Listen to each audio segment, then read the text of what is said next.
Whoa, whoa, whoa. That's all I got to say about the season finale. What's up, YouTubers of the world? MegaGeekMixer here to give you guys my review on the two-part episode of the season finale of The Mandalorian. And by that, I mean I'm going to also talk about episode 7, which came out last week, along with this episode that came out today, because it just felt right to be doing that.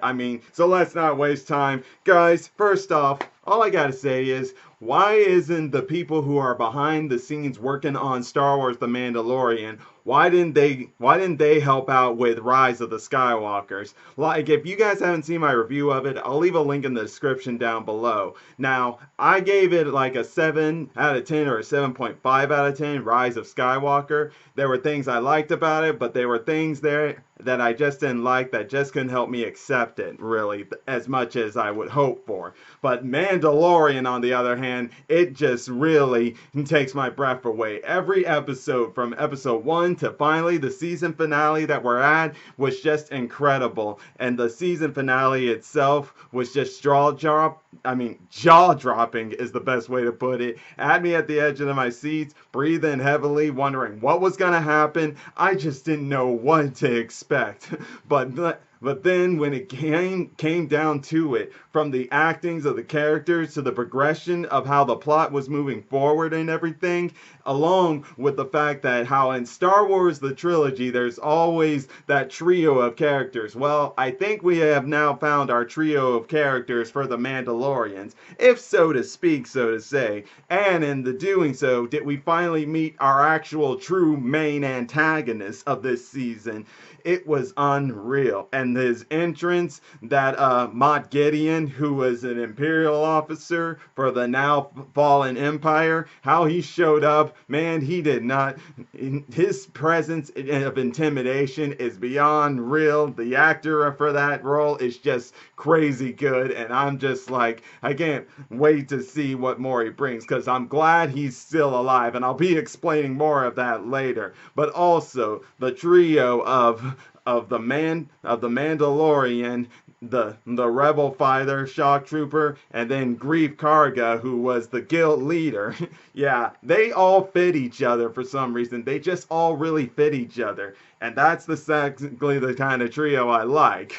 So, starting off with episode 7, The Reckoning, dealt with Mando being contacted by his former boss of the guild named Griff, and this time he actually told him he's able to help Mando in saving the kid, being set free, and he can stop running away. Of course, Mando doesn't trust that guy, and this is where already episode 7 had me hooked, because it was making us go back to seeing some of the people Mando had met during his journey with Baby Yoda, such as Cara Sithia. Yeah, Cara Sithia, I hope I said that name right. If you guys don't remember her, that shock trooper back on Sorgan, he returns to her to get her help in recruitment. At first she's like not thinking so, but when she heard about about it being an imperialist he's there to go kill, she's like, I'm all in for it. And not only that, we also get back to that other alien that helped him out named Quill. And not only was it Quill who we also got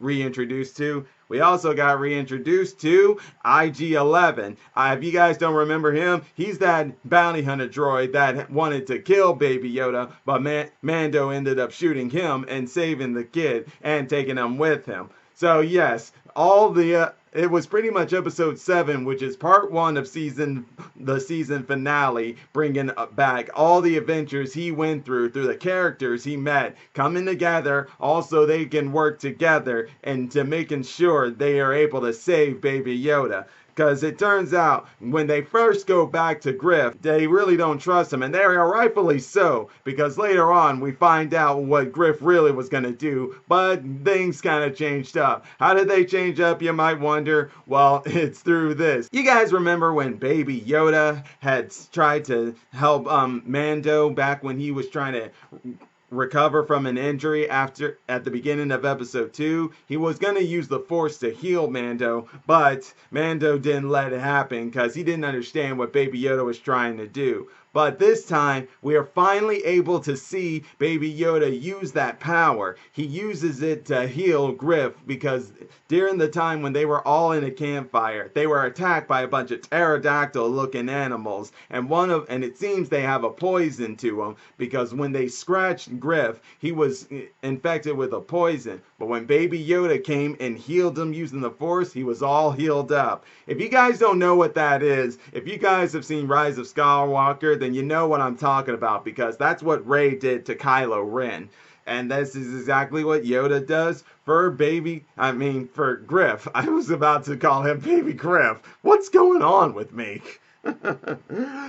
But in the end, that right there made Griff had a change of heart, just like Mando. You see, Mando at first was just looking at Baby Yoda as an asset when he first met him. But because Baby Yoda saved his life during when he was fighting that Mudhorn back in episode 2, it's what made Mando have a change of heart. And well, now Griff had a change of heart because he at first lied to Mando and his allies that he was going to help them set the kid free, and instead his actual plan was to kill them and get the kid back to that imperialist guy who Mando first gave Baby Yoda to. But after what Baby Yoda did, just couldn't go through with it. Who can blame him? We're talking about this little baby here. Who you just look at him, you can't help but be attached to him. But then the fact that if you got hard people such as Mando or Griff and all them, the best way to get through them is by saving their lives. And all I gotta say is, Baby Yoda's a leader in that regards. What better way to make friends than that? But did things get more interesting up in episode 7 when finally they met the same guy and it looked like things were going to go as planned and Mando was going to be able to kill him and set the kid free. But we found out it wasn't him who really wanted Baby Yoda. It was someone else, another imperialist who was actually the true antagonist. That being, as I said at the beginning, Moff Gideon. And like I said, guys, his entrance was unreal. Just the mere presence inside of him screamed that, yeah, big time villain, you don't want to mess with this guy. And he definitely shows it by showing that he'll annihilate anyone to get to his goal. Everyone's is just a means to an end. And rightfully so, means to an end it was about to be, because at the end of episode 7, it looked like things weren't going well. Because for one, Quill was told to take Baby Yoda back to the ship. Unfortunately, during the communications between him and Mando, it was intercepted by speed stormtroopers on speeder bikes. And sadly, they killed Quill. They killed Quill, which is really sad. I really like that guy. I really didn't want him to die, but what's done is done. However, though, he left us a little legacy in the form of IG-11. How's that? Because I'm pretty sure I haven't said this, and that is in the fact that IG-11 had been reprogrammed by him. After Mando shot him, Quill found him and reprogrammed him and made him learn differently. He now became a nurse droid. But that still wasn't enough to convince Mando, since IG droids are always bounty hunter droids. So it was hard for him to trust him. Well, let's just say that in episode 8, which is now I'm going to go into now, which is also known as Redemption. And then, does that word fit it well? Because definitely Redemption shows for IG-11 in episode 8. He was the breakout star in episode 8. I'm not going to lie. How was he? Well, for one, after the shock troopers were able to get Baby Yoda and stuff, IG-11 found him. And man, did he just beat the crap out of those guys. Especially this one guy where he just knocked that guy and kept pounding him on that speed bike.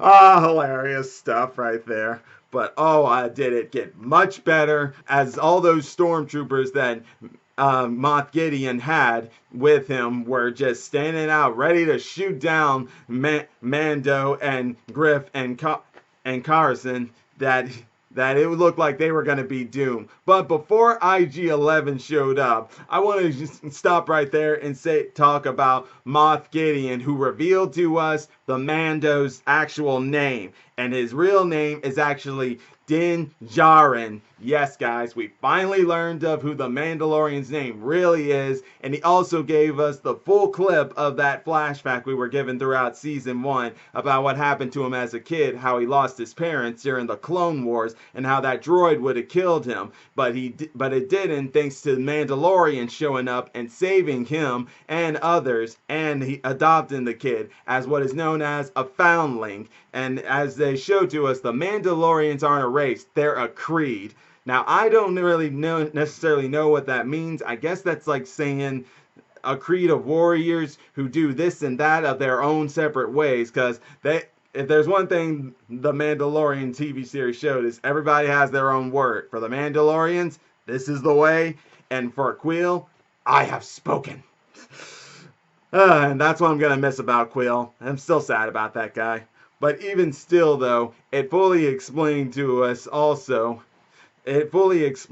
that. And I'm going to have to do some research. I only know a bit about Mandalorians, and I got a lot to do because, as y'all know, Disney, they took what they already had and made it Legends continuity, and now we got canon continuity. So it's going to be hard to fix these all together, but I'll do my best in the end. But going straight on back to IG-11, he showed up right in time to help them out, and boy, I love the way he showed up. Like,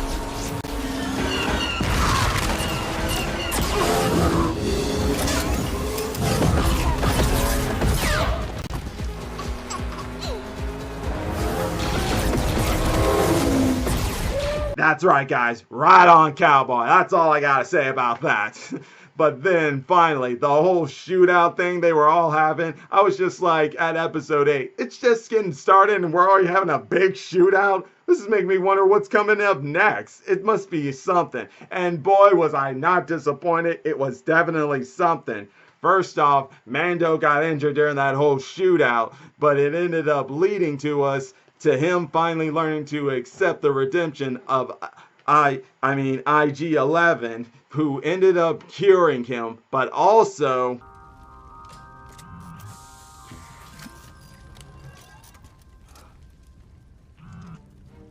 yes, guys, we finally see his face. And I gotta admit, I thought it was gonna take longer than that. I thought maybe sometime in season 2. I thought in season 1 we weren't gonna see his face. But hey, I'm cool with that. Either way, whether they showed his face or not, I was still liking the episode. It was just a surprise. That's all I'm saying.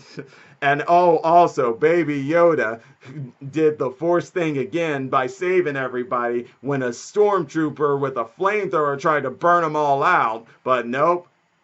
The Force was used yet again and used to great effects. Boy, that kid is a lifesaver. And then finally, it moved into something that we all knew from the beginning, ever since Mando had been taking care of that kid back in episode 3. And that's when they finally went back to the underground tunnels where the Mandalorians are in hiding. Sadly, though, it seems most of them have died because Mando found a lot of their armor, which was now being salvaged by the armor Mandalorian, who ended up telling Mando that since he now took the kid and has taken him in, it's a foundling, even though he finally now knows it's part of the kind of the Jedi, which at first he nor any of the others knew about, because this is after the Empire, and during the Empire, before the Galactic Empire, the Jedi pretty much became extinct. Not many people know about the Jedi, but even still, it was the armored Mando who said what we all knew. A foundling is in your care. By creed, until it is of age or reunited with its own kind, you are as its father. Yep, of course. It was obvious from the beginning. Yeah, he's that Baby Yoda's surrogate father, and he needs to start showing it. And then she ended up giving him this insignia. I guess this is for any of the Mandalorians who find a kid and make him his own and be looking after it. All I gotta say is, okay, that's fine with me. I think it's a cool mark, but what really was cool was the jetpack.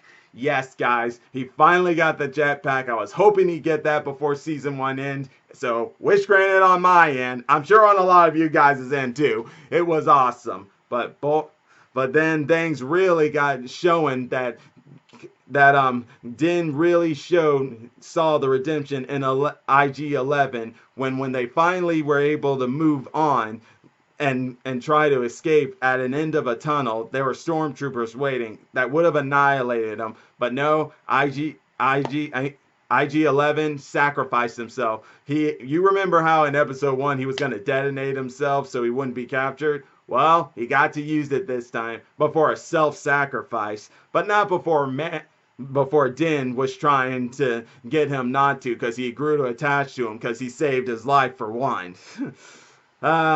Such great fondness there. But before I forget, I almost forgot, we also got to see that armor Mandalorian woman in action, and man, it was freaking awesome. Boy, did I love that. But I think the final thing comes in when we finally saw him use that jetpack and took on Moff Gideon, who was in his TIE fighter. And after finally doing that, it seems that now Mando is now free. He can finally be welcomed back into the guild when he's ready. While it seems like Cara Scythians will now be working with Griff. Oh yeah, I almost forgot. We also found out that Cara Sith is from Alderaan, so at least we know why she has a big hatred for Imperialists. But that aside, Din ended up saying that he'll come back, but first he has to deliver the kid back to his race, his species of alien. So this is making me think, in season 2, that's what's going to be the journey. Are we going to meet more baby Yodas or more Yoda species? This is going to be interesting, but I think the real kicker at the ending was this.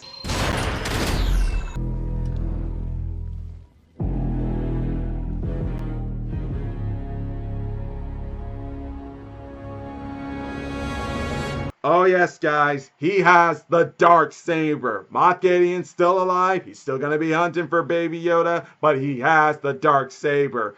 How did he get it? Is he a Mandalorian, or did he just somehow get his hands on it? One can only wonder. And could this mean that in the end, Din will defeat him and gain that saber? I don't know what to say, guys. All I know is I'm exploding here. There's no telling what's gonna happen going forward. All I know is I am looking forward to it. But I'm gonna go ahead and stop right there, guys, and expect another video about the Mandalorians, talking about the entire season, what I liked about it and everything. But until then, let's leave it all at that. And hey, if you're enjoying my videos, all you gotta do is click that like button, subscribe to the channel, hit the bell icon, and be notified when I make more videos. Till then, MegaGeekMixer signing out. Bye!